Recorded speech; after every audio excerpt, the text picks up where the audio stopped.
Hey, how's it going? So I pulled some cards. I thought I did. Oh, there they are. So, as usual, pulled some cards. I'm gonna also talk about some stuff. So please look at my signs, just to be on the safe side for me. I don't even know if it does anything. There. So, first I'm gonna talk, I think. I had a great, interesting day.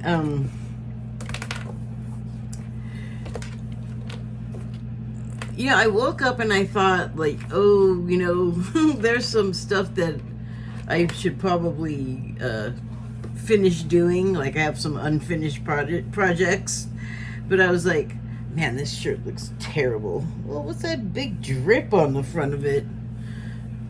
Well, I only had water. Anyway, yeah, and the collar's really tight. I don't know about this. Anyway, yeah, so I was feeling like, yeah, I have like some stuff to do, but man, I hate feeling obligated. But it's definitely something that I can't like procrastinate on forever. I kind of worried about it a little bit, and then I was like, oh my God, you're gonna have a terrible day if you're just gonna be concerned about that, like whatever happens, like you don't feel like doing it right now, like you could do it later. Later never happened because other things happen, but later can happen. So I was able to get that out of the way. I've had a lot of health concerns of mine on my mind lately, and I really want to like find a medical intuitive I don't know, like affording to purchase the services of people is really hard, so I have to find like one that's talking on YouTube for free. Then maybe we'll address some of my concerns. But I recently had a wellness visit, which is supposed to be annual, but I'm like really flaky. Or not me necessarily directly sometimes, but I just had to like keep rescheduling this appointment, and I had some concerns of my own that I wanted to talk to the doctor about, because it's one of those times that you have more than 6 friggin' minutes to talk to them. And finally got in there to have the appointment, and because I have something that's rare, and then I got it at the time, I didn't have it the way anyone else did. And I've said this before, I have not kept track on the progress of the disease as far as other people. Like, I'm just concerned with dealing with my own version of it myself. Not that I don't care, but it just kind of hasn't occurred to me. I mean, maybe I am though wrapped up in myself. That happens. Anyway, so when I go to the doctor, they love to send in the interns. And I know that they'll do that they just need to learn. They just need to learn about seeing the variety of patients. I get that, but I've had this particular ailment since 1990, and I get tired of being the specimen. Sometimes I want to go there and not share like the bounty of my illness for some student. Sometimes I just want to get A, in and out the door, and B, focus on my crap and not be having the doctor worrying about 2 other people that I didn't ask for extra people at my appointment. You know what I'm saying?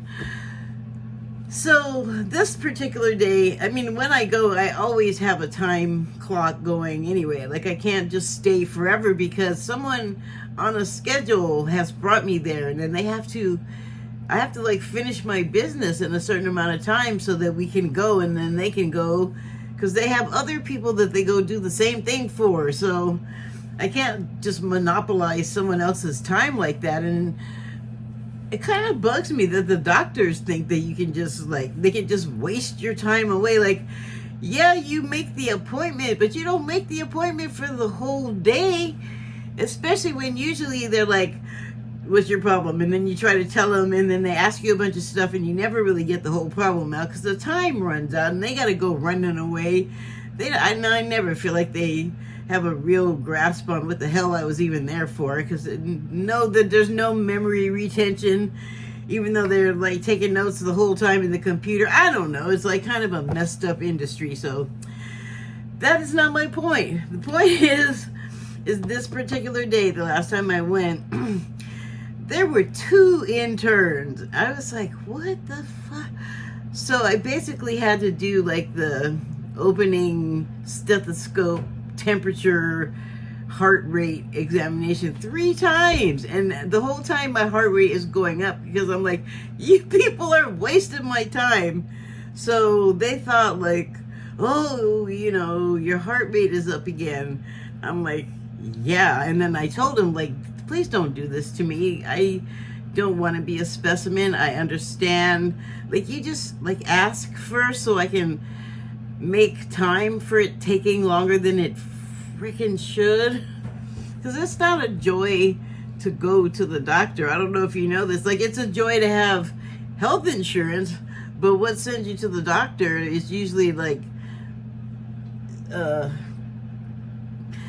you're going there because you got something wrong with you. You don't go there just to visit and say hi. So by the time the 3rd person came in to do this examination, and I still hadn't seen the actual doctor yet, I was like, oh, hell no. And she went to do the stethoscope to hear my lungs, and I have a history of cigarette smoking, which I quit cigarette smoking in April of 2019. 1919 or 2099. Maybe in those years I did quit smoking in another life. In this life, though, I quit smoking in April of 2019. Gee, what is... a lot of number stuff in my head today, too, so maybe that's just spillover. So, quit smoking years ago now. Cigarettes, not the cannabis, though. But the cannabis, it's medicine in a couple of senses of the word. Like, I weaned myself off of opiates using cannabis instead, and it did take like a massive infusion, but at the time I was fortunate enough to have access to a huge infusion of it. And this just occurs to me recently that it might have affected my health in a certain way, but for around a year, I was probably 98% cannabis. And so between like getting the illness in California, where at the time, and I guess now too, if you don't have a great job that supplies you with health insurance or you can afford to buy it, you probably don't have it.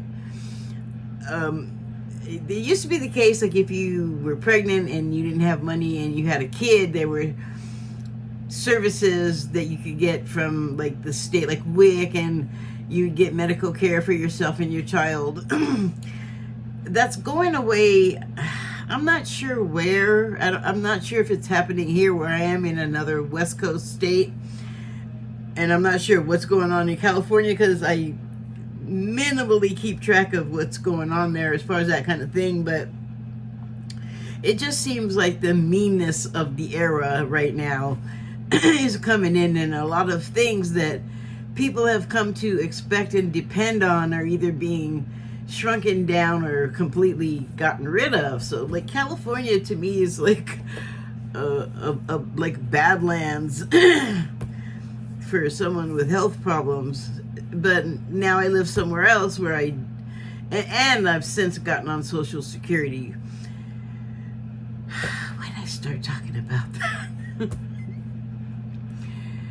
that? You just didn't get like good attention for medical care. So I've been explaining this though since 1990, and I get sick of it. Like I said, I understand like the interest, and I don't mind helping them learn on, but not like every time and like that, like I was saying, that one day. So by the time she came in and started with the stethoscope, I was like, I didn't even, she was like, take a deep breath. I was like, I didn't even try. I mean, I took a deep breath, but I didn't take as deep a breath as I could because I just wanted her to get off me and get out of the room, and so I could get on to my actually seeing the doctor. And so she came away with a result that made the doctor, when he finally came in, he's like, we want to send you for a lung cancer screening. And I was like, oh, damn it. See, and here's the other thing. Not only did I not deeply inhale, but I discovered something that same day, not at that time. I didn't realize it at that time, but later that day, in my feed came this piece of information that when you smoke cannabis, it makes in your nose, your mucous membranes swell up, which regular smokers will know that it does make your nose run if you smoke it. So I did not realize this about the swelling, because I've always had sinus problems, but I have not always smoked cannabis. I mean, there was a time when I was a child that I didn't smoke it. So I didn't realize that this was an effect of the cannabis. I thought it was just my usual sinus issues. But that day, and like a couple of days before, like I got this strain from the local store, and it really swells my sinuses. And that's the only thing I could say bad about it. Everything else is 9 stars. I hesitate to give 10 for anything, but 9 stars is good. So I couldn't inhale well, and I didn't want to, I don't know, like I could have inhaled through my mouth, but I don't know, is that what you do when they're checking your inhalation at the doctor with the stethoscope, or y'all huge mouth breather? There's nothing wrong with that, I guess, but it's not what I would do. Anyway, I was trying to inhale through my nose, and I wasn't getting a lot of air, like, period. And I had noticed it, like I said, in prior days, and I was a little concerned about it, except that I noticed, remember, I ingest a lot of cannabis. Just keep that in mind. So I did notice that there were times when I could just breathe really easily, and I didn't put it together that the thing that changed it from easy breathing to struggling to breathe, I have the problem now. But later when I got home, something came in my YouTube feed that gave me that piece of information that this item, if you ingest it in this particular way, I don't know, they said smoking, and they know you can eat it, like the world knows that you can ingest, eat it like a food now, so I am assuming they know this. And so I was like, oh, wow, well, that explains a lot. But particularly for that day, because I didn't inhale, like I didn't even try. And then like just normal breathing through my nose. Oh my God, I forgot that I was in the lobby before they called me in. And I was the only person in there. And then there is a lab that was right behind where I was sitting.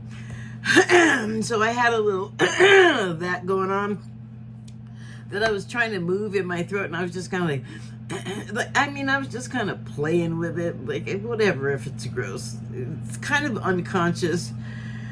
But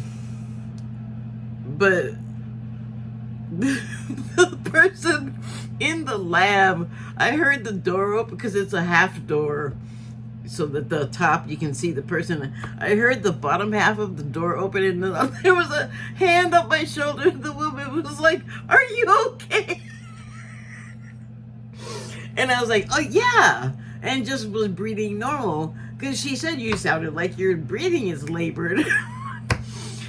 So it was already in good shape before I even got into the exam room. Isn't that funny though? And I was like, I forgot I wasn't at home. Like at home, I'm lucky I didn't start like picking some orifice or something. None of your business. What happens in the home stays in the home. Well, it should. But anyway. So they sent me on a lung cancer screening because they were afraid that all of the issues they thought I was having were really serious. And I knew that it was not a cancer or even I can inhale pretty deep. It's fine. So I went and had the screening done and I got the results today. I don't have cancer. I don't even have a nodule. It's really good. Like, they're all surprised. It looks really good in there. Because they do know I smoke the cannabis, too.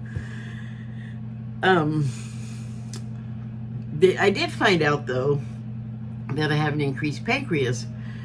Which is interesting because I had just also been asking them about why the hell does everybody look at me and ask me if I have diabetes. And I believe the pancreas is the insulin organ. Look, the last time I tried to talk about body parts, it was eyes, and I couldn't remember like all of the stuff that you see every day, like the iris and the pupil. Oh, there it is. Now I remember. But I remember saying, it has been a long time since I've had to remember the name of a body part. That was like junior high school stuff. That was in the 1970s for me. I don't remember every detail. So I was like, well, wait, isn't the pancreas the insulin organ? And I've been concerned about all of this because, like, my doctor, every doctor's office I have gone into, like, for the past year has asked me, do I have diabetes? Even not doctor people have asked me, do I have diabetes? And I'm like, what the hell are they seeing when they look at me? So that is why I was interested in, God, I was going to say learning the medical intuitive. Sure, that would be great too if I had the capacity, but yeah, I just want to like find one, see what they have to say. If it's affordable, maybe talk to one, because when I looked up the causes of, they said I have an enlarged pancreas. That was that was what they found when they were looking for lung cancer. And I said, well, what does that mean? And they're like, no, it's fine. There's, you don't have to do anything. And I'm like, well, that doesn't sound right. So I look up the symptoms, or not, well, why I asked, why can you get it? And it was excessive smoking, which I assume they mean tobacco, and alcoholism, drinking. And like I said, I stopped smoking cigarettes in 2019, and then alcohol, I stopped. Like, I used to drink way more than I should have. I never developed the alcohol problem that, like, I didn't get the red skin. Like, I didn't get that bad with it, but I finally stopped because I just was sick of waking up feeling like crap, and I was drinking like almost every night. So I'm glad that was the conclusion I came to, because really, overall, it's not a great habit. I know a lot of people love it, and a lot of people think that it's medicinal, and I suppose it could be.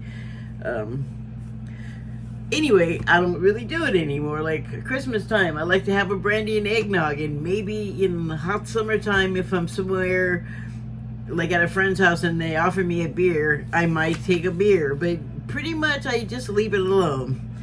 I didn't have to, but it's just like I prefer cannabis. So that made me say, well, now I don't know what to do with the enlarged pancreas thing. Something has to have caused it, though, and I'm just like kind of bugged that they are just like, it's fine, don't worry about it. Like, no, I wanted my pancreas to be healthy. And that was the end of that, I thought. Because then I just turned on the YouTube again. And the first video that came up was about Benjamin Orr, who sang a lot of songs. He was in the Cars, and he sang a lot of the songs. And he was the bass player. And it hasn't been for a couple of weeks, but the Cars were coming up in my feed quite a lot, and I have a personal association with them. It's not at all probably what you're thinking, but I used to take guitar lessons when I was first learning how to play, and I used to have to walk by this one apartment building, and my appointment times for my lessons were in the early evening, so depending on what time of year it was, it'd be either like sundown or full-on darkness when I was coming and going from this place walking. And I would always stop by this place because the person would, it was the first time I had heard it. The album had just came out and they played it for a while. It's a good album. It still holds up. So if it was playing, I would stop. Like the first time I ever heard it, like right when it came out, like the first time I ever heard it was coming out of this person's window. So I'm standing there like by their building, and I was walking down an alley, so anyway, I would just like pause on my way to or from the lesson to just hear the song that was on play through. Like I had somewhere to be, and it just is something that always stuck with me. It's just like one of those weird, poignant teenage memories, but there you have it. But it's a good association. And then like Rick Ocasek was this incredible producer of groups that, well, I mean, I guess the Cars were kind of new wave. I guess it's not too insane to imagine that he could do punk rock production. Like Todd Rundgren produced things that surprised me at the time. People can have a lot of facets. They're not just one-dimensional, or two-dimensional, whatever. We got more going on than surface stuff. So, and then, so their own production and just like the assembly of all of the musical parts is so, they did it really well. Like I said, it holds up like a craftsman house. They just did such a good job. And then, so like it was coming into my feed a lot, the Cars, like the Midnight Special, which was a show that used to come on, I think on Friday nights, and it was for like 2 hours or something, and they would have like concert footage. It was along the lines of Austin, shoot, I think it's on PBS, Austin City Limits, where there's bands from all over that play in Austin. And yeah, as far as I know, like I don't have a TV anymore, or a TV service, cable, whatever, I don't have it. I just have the monitor now, but it used to come on public broadcasting. So good show to catch, like just an amazing range of acts, good live performances, good quality show, like a million thumbs up. But yeah, the Midnight Special, it just kept coming on, and it seems like the majority of the songs were sung by Benjamin Orr, which was a shortening of his name, which was, I believe, Polish. I think it was Orenzowski, something like that.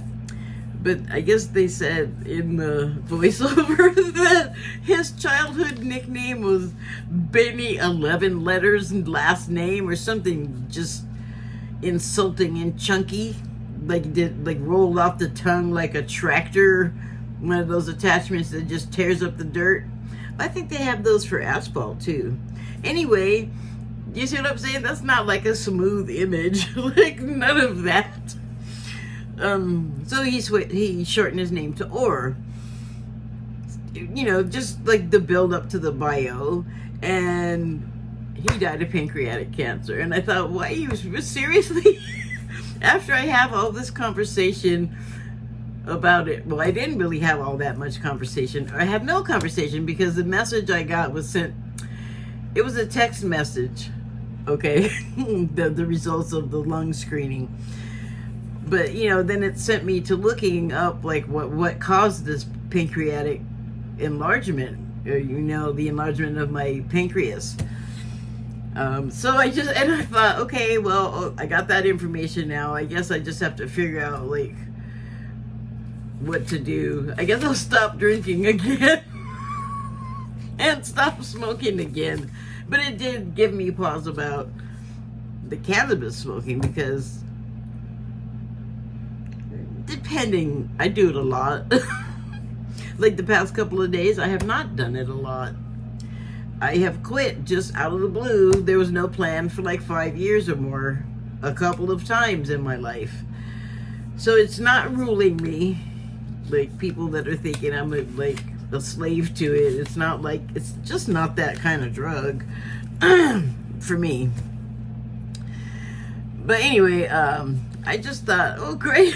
So here's this guy from this group that I really admire, and I just, you know, when they show the band playing and he's singing like on the midnight special, the camera spends a lot of time on him. So I don't know, I guess he just kind of got embedded in my mind. But this happened a while ago. But you know, for me, like getting stuff, it isn't always instantaneous. It's like I'm still learning how to work the operating system. Like before COVID, for almost 2 years before it, I had, or a year, dreams about masks, all kinds of masks. Not a surgical mask among them, not once that I can remember. And then 6 months before COVID hit, it stopped. So I was just like, well, what the heck was that all about? And now it stopped and I got no explanation. And then COVID and the masks, and it was all bling. So, you know, I'm thinking maybe when the stuff is trying to come in, the incoming transmissions, they might run into some congestion, some blockages like my sinuses with the breathing in the air. Like on another level, I feel like that's kind of how I get my sort of psychic messaging, intermittent. Like I was talking about this a few videos ago that Sterling had talked about intermittent, basically psychic abilities, and in the context of like learning how to operate your system and remember how to do stuff, or unconsciously start doing things again. I don't know, like it happens so many different ways. All of the above are ways that it has happened to me, where I would have said gained this like sort of ability, but it's more like regaining it because it was always there. I just wasn't using it, wasn't like thinking about it, aware of it, what have you, you know.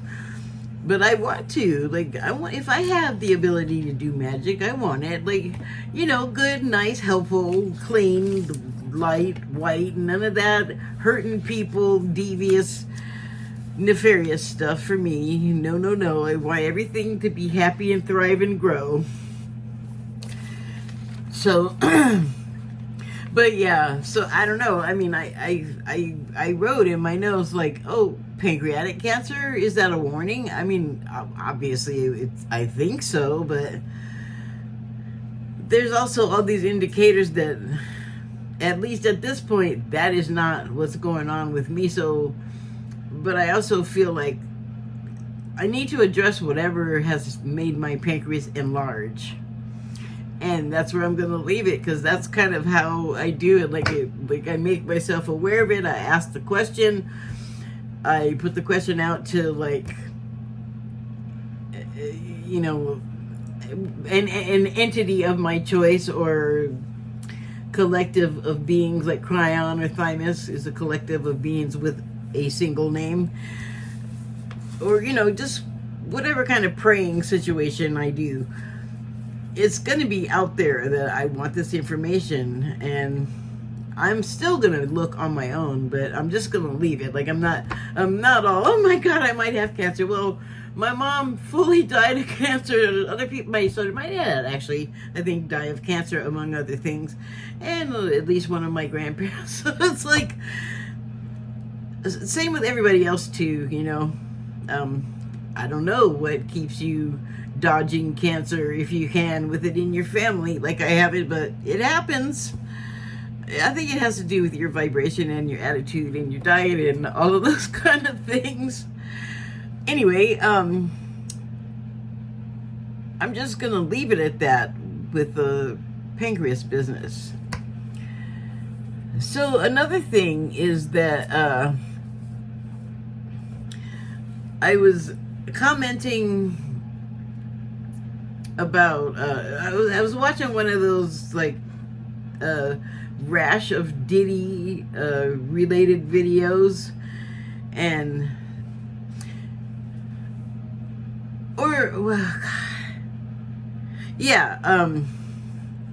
and I actually, what I said was, because everybody's really appalled, and count me among everyone too, but I also had an inkling that this kind of thing was going on, because here it goes again. Not that I only got this from them, because for years shows like Dateline and 48 Hours have been talking about human trafficking. So we have known, and also you could hear about like slavery in the Bible, or wars for like now, and from the beginning to now, we've just had them. And all of these kind of situations where there are opportunities for opportunist type pervos to get someone alone and, compromise them in some way, physically and mentally too, like just to have like someone directing that kind of attention to you, to where you get that, like, ew, this person wants to do like bad touch things to me. Like we can feel that kind of thing. So I don't know why I started talking about that, like something switched me over there, but let me just go back to what I was trying to say. So I'm watching one of these videos, and of course everyone's shocked and appalled and saying their things in the comments. And I said, if you think this is bad, basically, I am paraphrasing myself, and I was like, if you think this is bad, I just want to share, like, I didn't say I just want to share with you how pervasive what this is. Like, yes, you're shocked and appalled, but guess what? Get ready for another set of shocks, because I almost feel like it might cause a chain reaction to at least highlight the existence of these other similar type operations happening of people abuse. But I said, basically, if you think that's bad, check out this documentary on Netflix. And then somebody answered me, and they're all, well, you should go look, you should educate yourself and go look at, or something like that. And it was like, wait, why are you thinking I don't know stuff? What did I say to make you think I don't know stuff? That always kills me in the comment section. They're all, you should know about the Gilded Age and the child trains. And I'm like, bro, I'm 60. I actually got that education. Or I didn't say actually, I just said I'm 60. I got that education.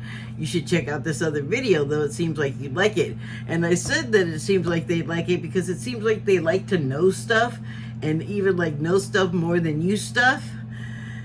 But actually, I didn't say like my age the way that like my elders used to say it when I was young. Actually, they probably still do it. We're like, I'm 40, I'm 50. Like, that's supposed to mean something to a kid. Like, you're already like the higher up. We get it. Like, you don't have to come down and rub my face in it. But it was like they'd say it like that was supposed to make a difference in how I was hearing them or something. So I want to be clear. That is not how I meant it. What I did mean was that at the time that I learned of it, again,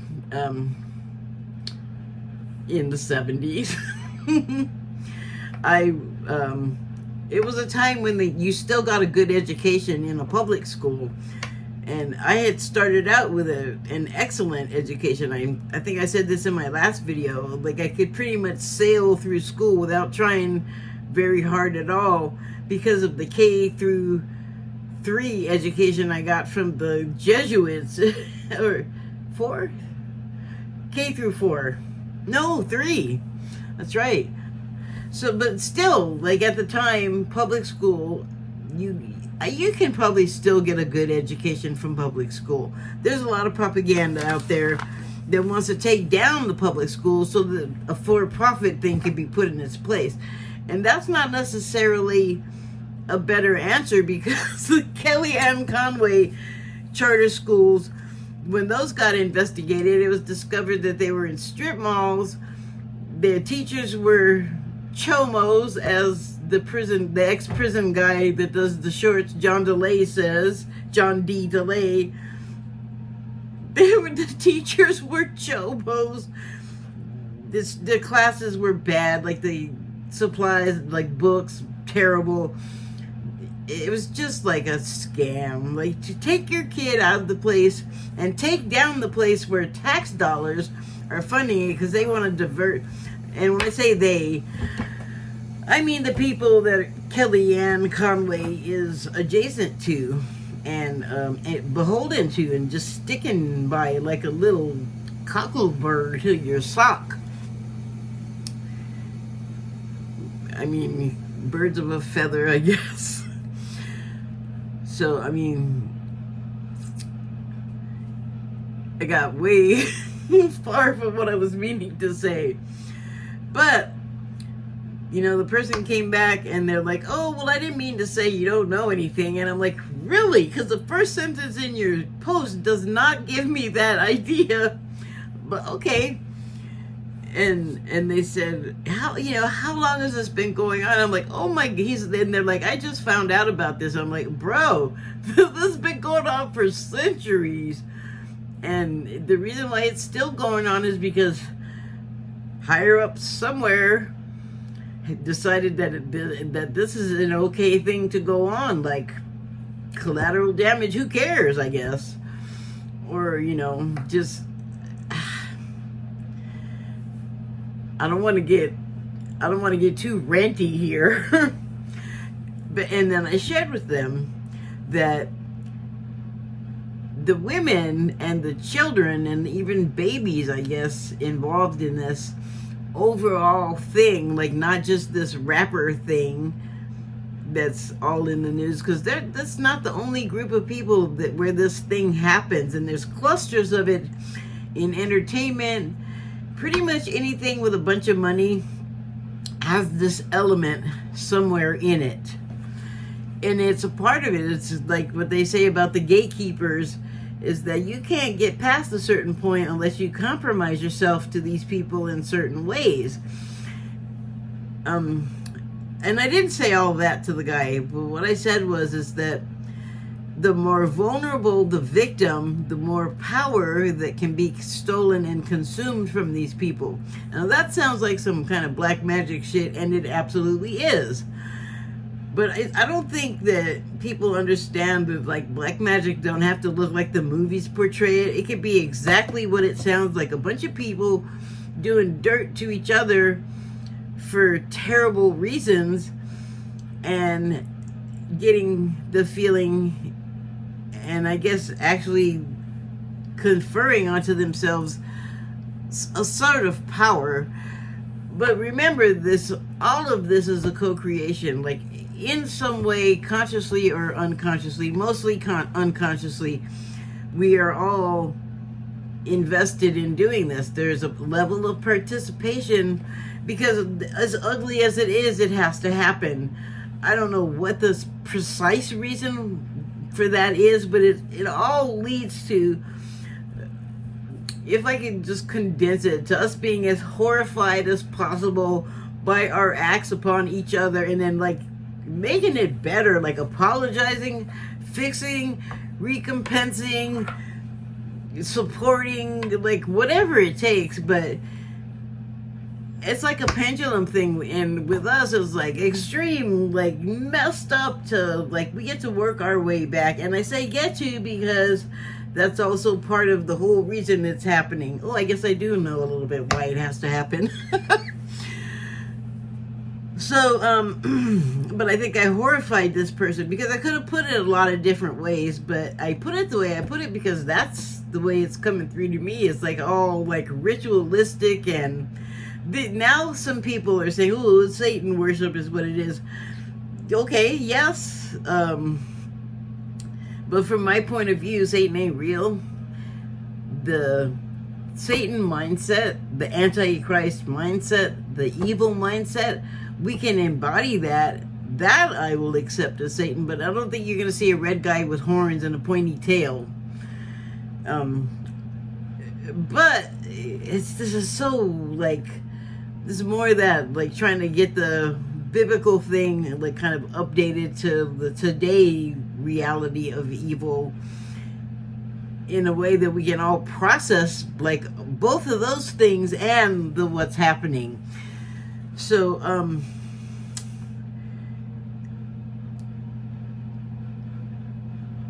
this behavior, like the preying upon each other and the stepping all over other people to get above them, I guess like our perception of it, or to gain that level of success or whatever that somehow became the thing that is successful.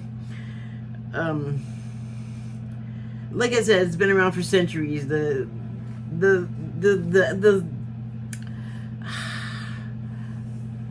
abuse of people and the taking advantage of them and the coercion and that type of thing, yes, that has been around forever.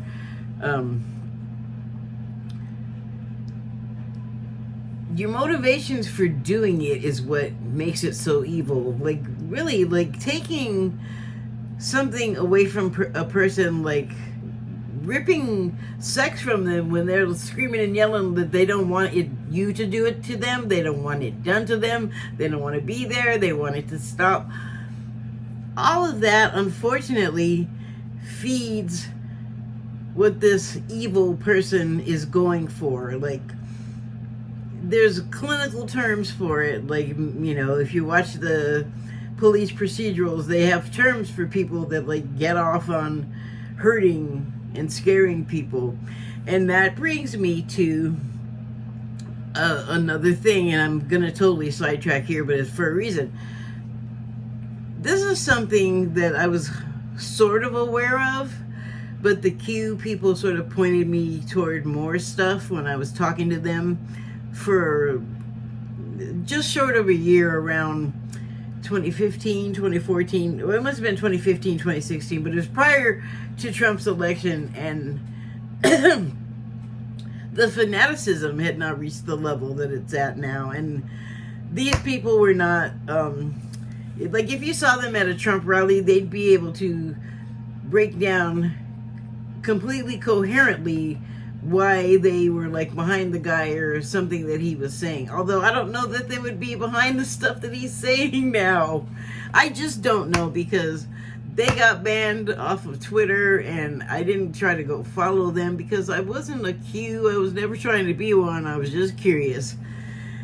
But they introduced me to some interesting concepts, and one is that the evil is perpetrated on this planet by reptilian extraterrestrials, and they were responsible for enslaving us. And there's a level of correctness about that. Like as far as like the Dead Sea Scrolls will talk about how Enki and Enlil, which were brothers that were sort of, we humans looked at them as gods because they had a lot of abilities and knowledge and even technology that the humans at that time on Earth didn't have. Like I think they were like little more than hominids, really. But they were human. Just undeveloped to the level as these ETs were supposedly. And then they both helped us and also like tinkered with our genealogy. Some, like in this Q lore stuff, some of it was turned off deliberately to be able to control us. And isn't that a theme? Do you know how long Mesopotamia was? How long ago that was? They're still working to control us. And when I say they, I definitely mean the they state. I don't know if it's Republicans or Democrats. I really don't think it matters. Out of sight and out of mind, people that want to do that are going to converge together. So, but anyway, back to the reptilian ETs. So all this time later, the kids are saying, and not just them, you know, there's other like psychics that will tell you that the reptilians do exist.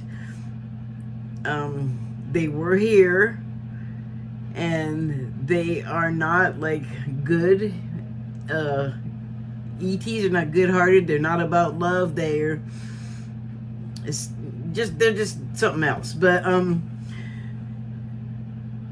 they, you know how they have the Q have this thing about the humans and the adrenochrome?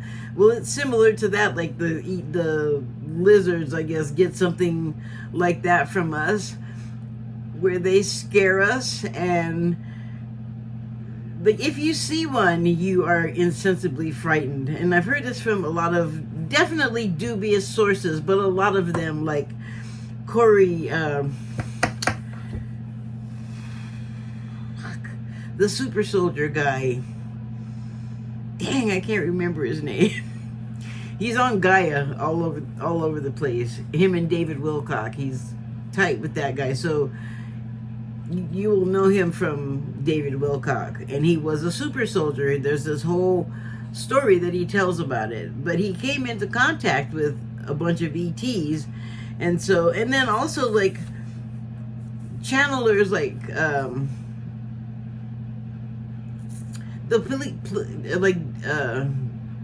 Daniel Scranton, I've heard him channel Pleiadians, and they've talked about the reptilians. So they're like the lower vibration sort of, I don't know, the human version of ETs. Like they have yet to develop into the full-on love and light entities that they have the potential to be like us. But I always thought that it was funny that, you know, they probably would consume meat, like if they ate us. Also, but they also like consume our psychic energies because their facilities are set up to be able to do that. We have the capacity, I think, also.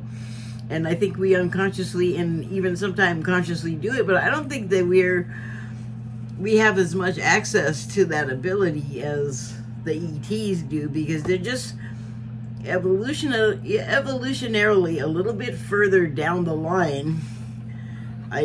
Whatever. I guess that has to be a thing too. But I just always thought of eating your feelings, like when you're upset. There's an episode of Saturday Night Live where Tina Fey is the guest on Weekend Update, and it's during the Trump era, and she's like eating like rage, sadness, frustration, eating, but she's eating her feelings on the show, and that it made me think of the ETs like eating our fear, our psychic essence of just dread, and like that is a nutrient to them.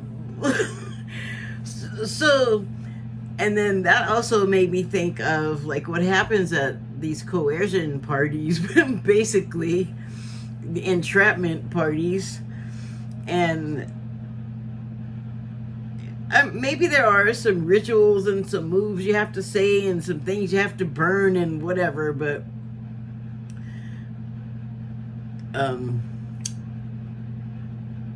just the intent alone, I think, like, you don't need to do all of the special effects really, because if you're like doing the physical things, the constraints of people and the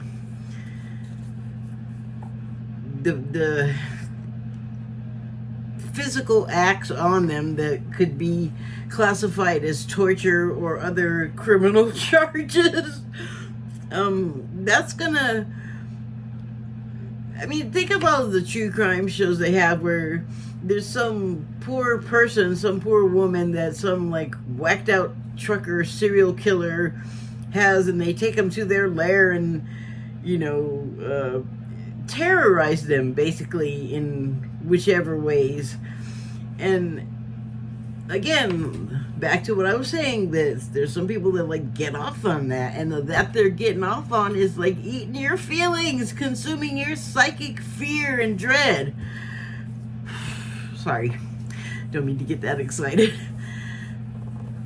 So back to the person. All of this stuff is in my head as I'm telling this person. They look for the vulnerable and the weakest, and the ones that honestly people are going to feel more of a gut wrench over hearing that some kind of horrible abuse happened to them. But they don't even need to hear it, just that it's like in the world atmosphere vibration, like that those things can be felt. And you know, earlier I was like meditating. I spent a lot of time today just like trying to open more so that I can receive more knowledge and inspiration and information, like through meditating and that. And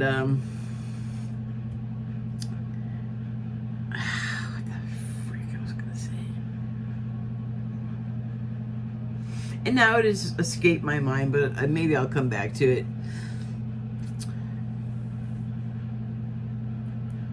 But you know, I mean, I didn't mean to be all spooky about it to the guy, but he never came back and said anything else, and I fully felt like he went woo woo. But don't, you know, I'm just the messenger. Don't shoot me. I'm not out there doing these things. And like I said, when I was like pretty young, or maybe I didn't say it because I was thinking about it earlier. When I got into punk rock, I was 14 when I first got into it. But not long after, like between 14 and 16 for sure, I'd already come across the Necronomicon and the Anarchist Cookbook. And both of them were books that punk rockers had. But I learned a lot of them from them. I learned a lot about politics, geopolitics, like stuff to care about that we don't get a whole lot of information about here, because that doesn't sell in the news. Like, you have to go searching for stuff like that. Dang, I'm not even going to get to my cards yet. So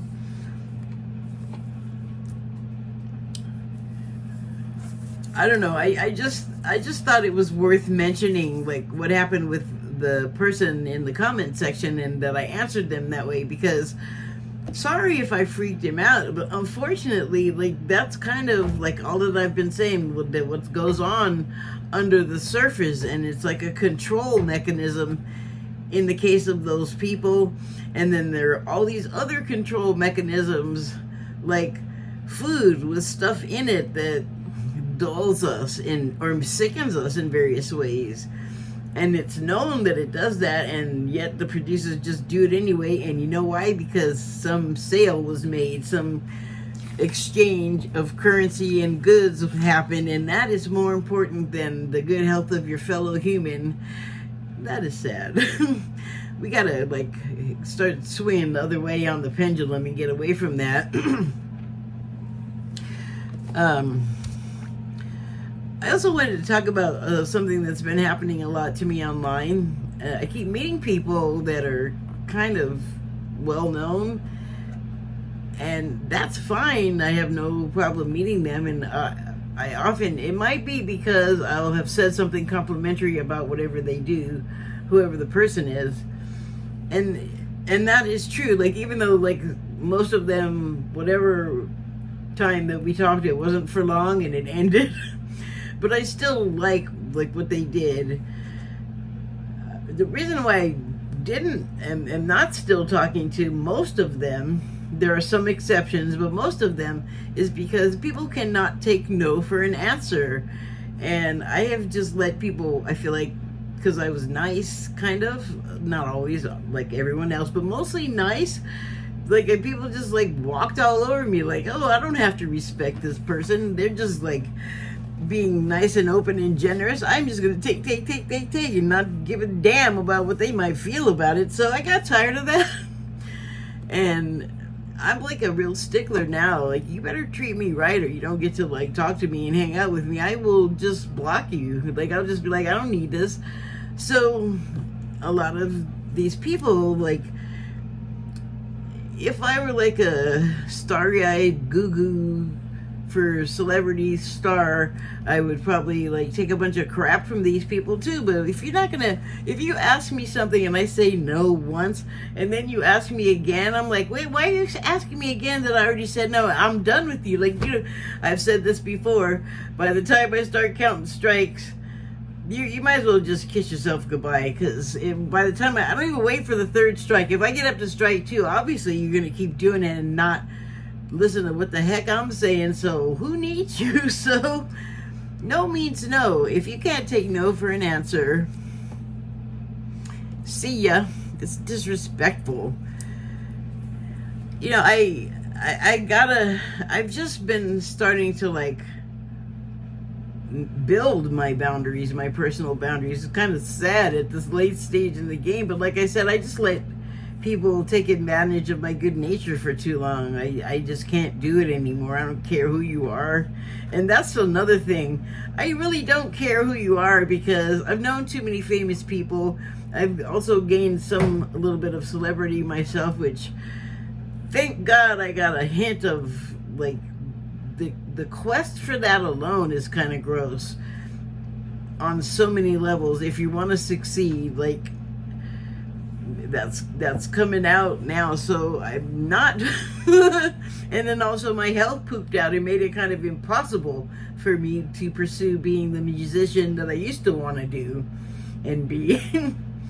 I mean, I would still love to be a musician, but I don't care if I ever get famous, because fuck that. Not worth it. But I have not had the best boundaries in life, and you know, I will talk to you, but if you start asking me to do stuff I don't want to do, like move to another platform so you can talk to me better, well, if you can't talk to me good enough the way you're talking to me now, then you don't need to be talking to me, because this is it. That's all that's going to happen is keyboard talkings. And that's been like the problem, is they are like, but I'm famous, so like something might happen. I'm like, well, yeah, but you know what? I ain't famous and shit keeps trying to happen to me too, so I gotta have my boundaries up. I can't care too much about yours. But really, it's not even like they talk about stuff happening that hasn't happened, so it's like, you know, you're kind of jumping the gun. Like, just can't you just get to know me like a normie? Because that's the way to, like, that's the key to my heart. That's the key to, you know, getting private talks with me. And maybe I'll go to an encrypted platform to protect your fragile anonymity. Anonymity. What was that first one?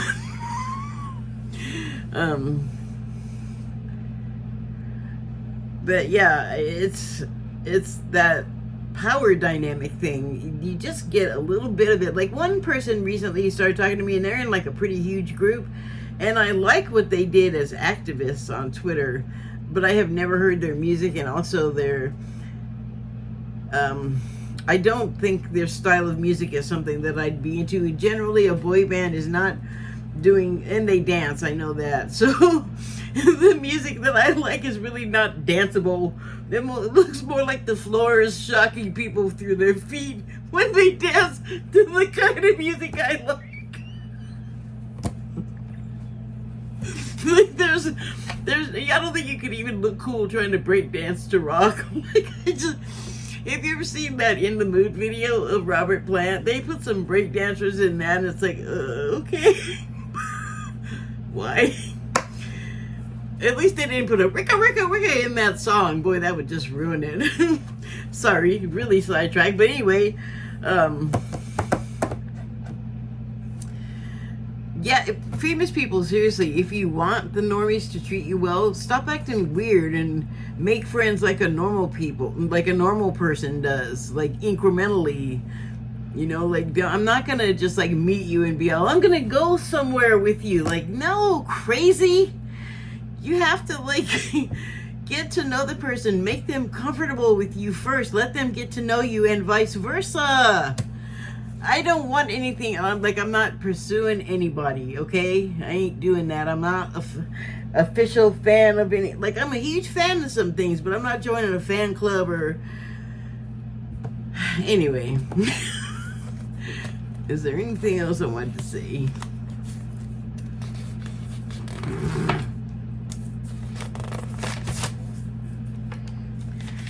Paper much? Oh, I guess that's it. So.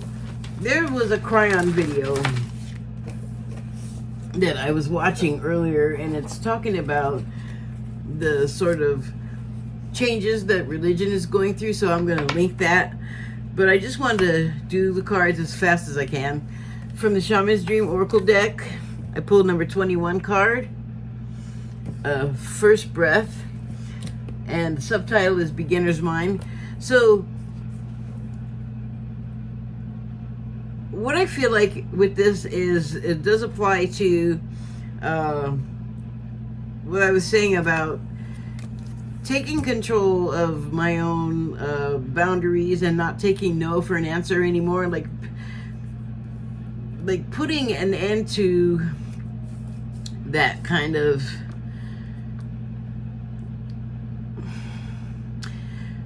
almost conditioned propensity to just give in when like an authority comes along, even if it's in the form of a celebrity, because they have gotten the idea, because there's so many yes people and so many adoring people and so many people that will not tell you when you're being a shit, I guess, that you lose sight of, like, you poop and bleed and do all of the stuff that everybody else does as a human being. You just know how to do another thing that a whole bunch of people elevate you for.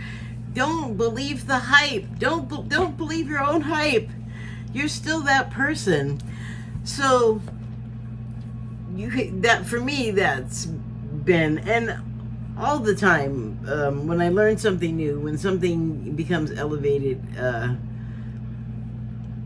in my learning, you're in a new place. You're starting over from a beginner's point of view, in my opinion. So I'm gonna let you look at the card. I'm not really pulling much from the imagery, and also because I'm in a hurry. So that's that. I also pulled.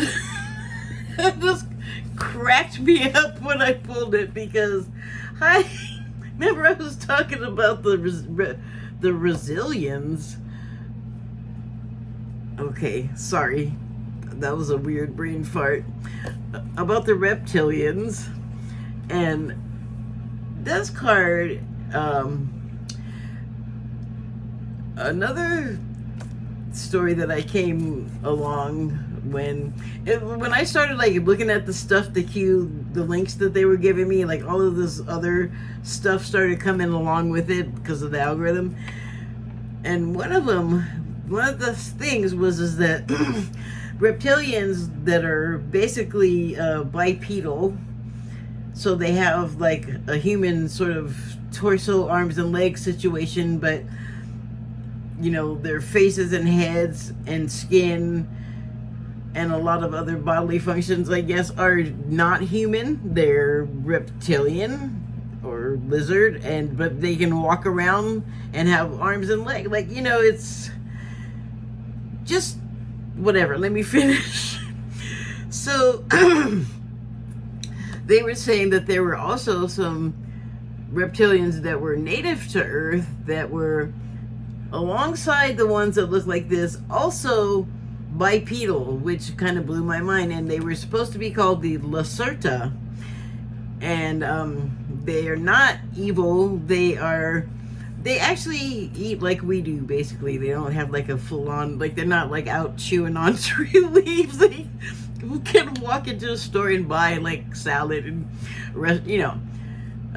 but I guess there are hybrids, so some look more human and some look more lizard, like the scary reptilians, but they aren't those.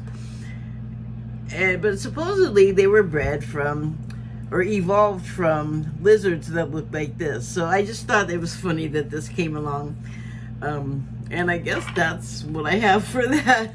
And then I have, and those that came from the Wild Unknown Animal Spirit deck. And finally, I had 2 cards from, whoa, come on. Don't do that. From the Angel Number deck. And, this one popped out first. And as soon as I saw it, I thought, please don't get me for copyright infringement. But I thought, 1, 2, 3, 4, can I have a little more? The subtitle is Good Luck. That is all kind of happy sounding. I associate that song. It just makes me smile. I haven't really listened to the lyrics. Unfortunately, that's something I need to do, because a lot of times the lyrics are saying something really sort of a 360 from what the music sounds like hey ya, or like that Blur song, God, I can't remember it, the ooh ooh song. That's basically talking shit about Americans, and I knew that, but I just like the music, so fuck off. And also, hey ya, I like the music, also fuck off. But I see your points, both of you, but still fuck off. Don't ruin my enjoyment of the music. I'm not looking for that. And sorry, got a little sidetracked. So anyway, the subtitle on this card is Good Luck, and I will read the paragraph. You are on the right track. Someone from the other side has your back and encourages you to try your best. You will succeed. Observe your surroundings and communicate clearly. Be sure that everything will fall to pieces. Be sure that everything will fall to pieces? Spirit guides, keyword, spirit guides, progress, justice, structures, systems, processes, conditioning, and rules. All of these things I talked about in not really the most positive light, kind of, but that's the thing. So here was, this was like a full-on vision I got. And it's because I've been worrying about how much attention I've been paying to this Diddy stuff. And I've been making sure to stop and meditate and intersperse it with just more upper vibrational stuff. But the thing is like, I have to remember an instruction I've gotten from the Arcturians a number of times.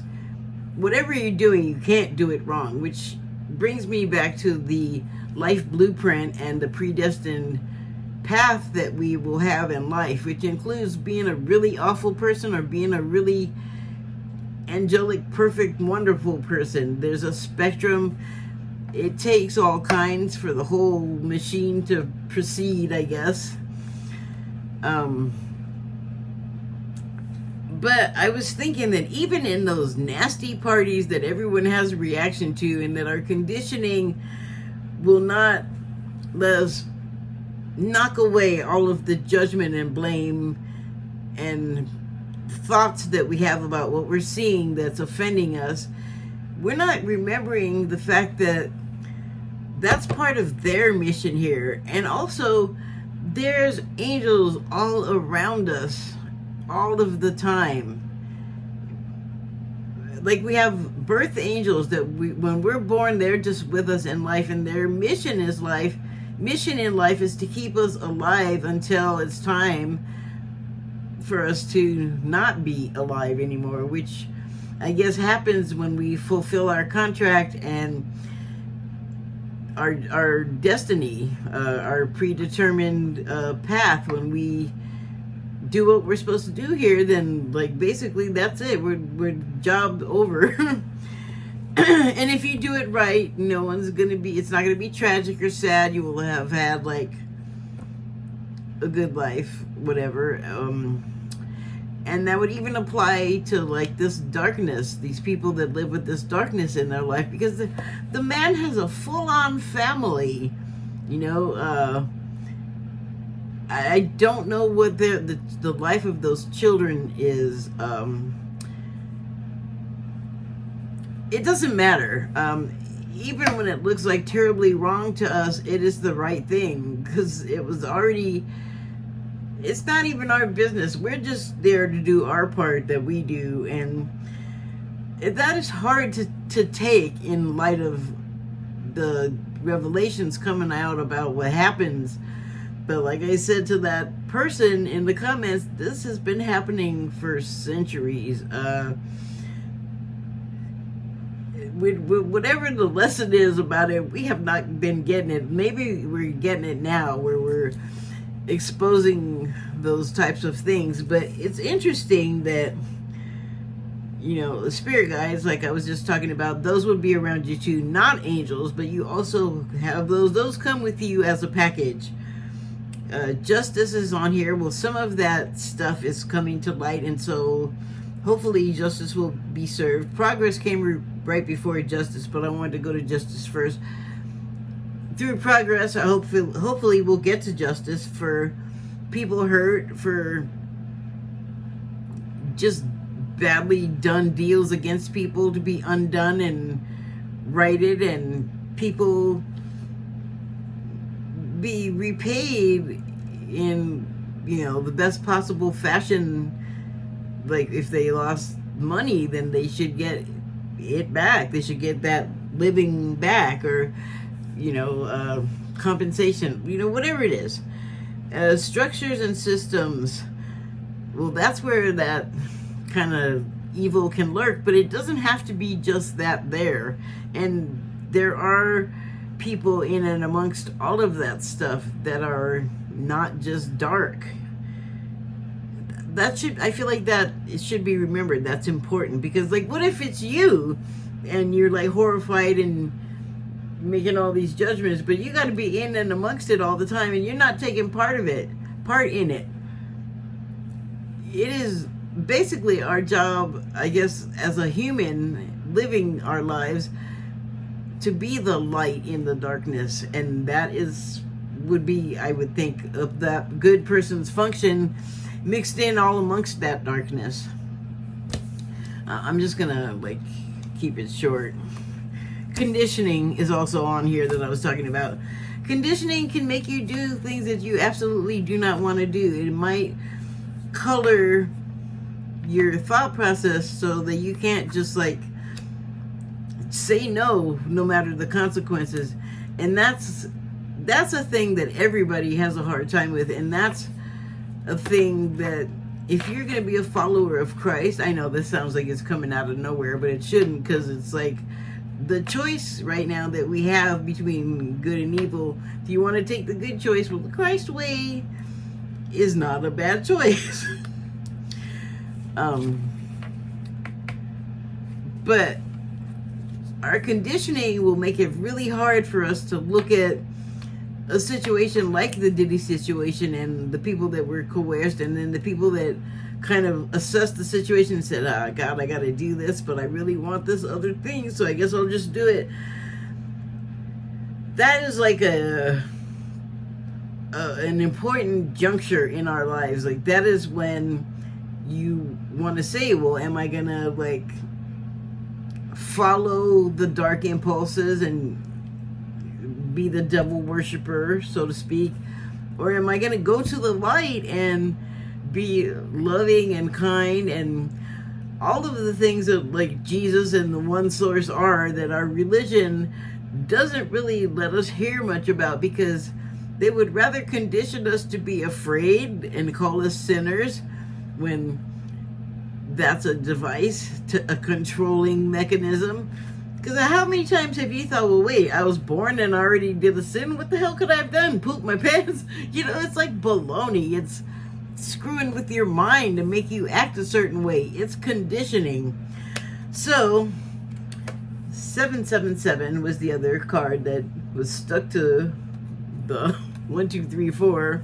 No song for that. The subtitle is Perseverance. And the paragraph reads, there's a need for a change of perspective on what is taking you over now.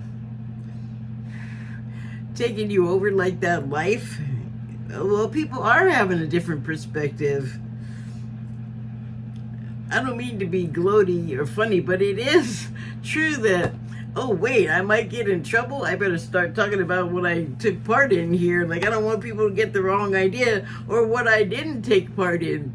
There's a lot of that happening where when everything was on the down low, people were just kind of like accepting it, which is sad. But it's kind of like when the option is accept it or have something unfortunate, some misfortune befall you. Sorry. Well, I don't talk like that.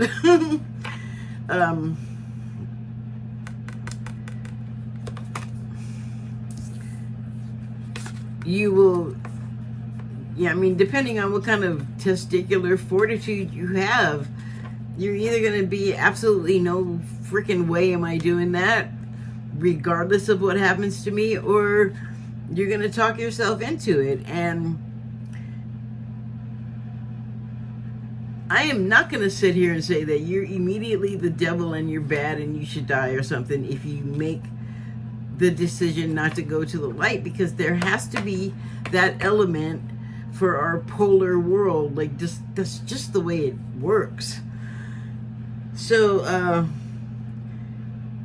perseverance, if you want to keep your head above it, you have to persevere. You have to remain vigilant. You have to stick to your guns, really. Like, what am I about? What do I really believe? Do I want to be in this situation? No.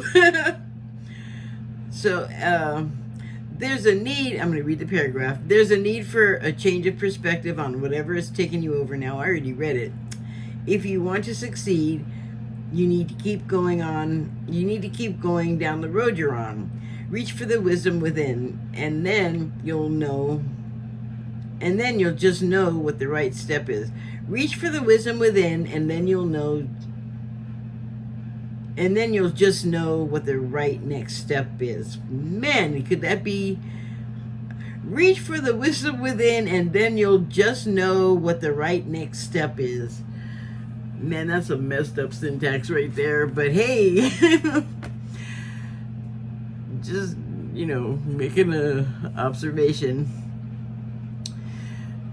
Okay, so here's keywords. In these situations, particularly of darkness, where you're questioning, as I mentioned earlier,